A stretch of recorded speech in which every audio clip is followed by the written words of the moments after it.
We pick up our story in Genesis chapter 19, as Abraham has now settled in the town of Mamre.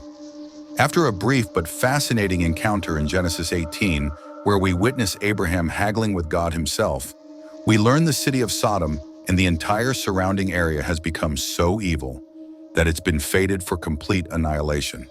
But Abraham is very concerned upon learning this news, and he reminds God that his righteous nephew Lot is among Sodom's inhabitants.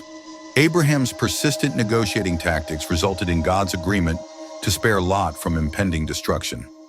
God will delay the destruction until his angelic companions extract Lot and his family from the city. The two angels receive their orders and embark for Sodom to carry out their rescue mission. Upon their arrival at Sodom, the angels meet Lot at the gate of the city. Evidently, Lot is not just residing in Sodom. Lot has become a city official there. Like Abraham, Lot greets the two men by bowing before them and offering them hospitality. Since it's now late in the evening, Lot invites them to spend the night in his house. To further illustrate Lot's righteousness, the narrator describes Lot's preparing a hasty meal for the late-night visitors.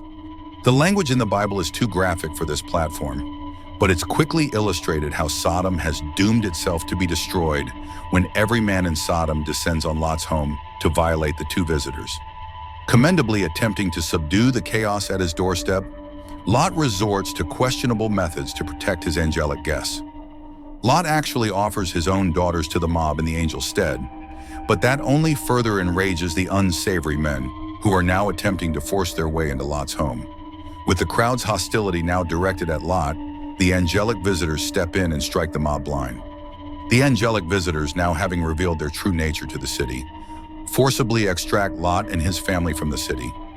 As our protagonists rapidly flee the city, Lot is told to literally run for the hills, but is permitted to retreat to the nearby city of Zoar. In spite of the fact Zoar is geographically centered among the 4 cities slated for divine destruction, Lot and his daughters take refuge in a cave there as fire begins to rain from the heavens.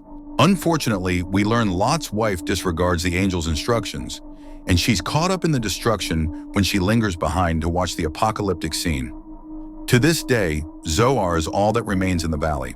The other 4 cities surrounding Lot's refuge are ash heaps buried under the rubble of time, a striking reminder of God's justice and his mercy.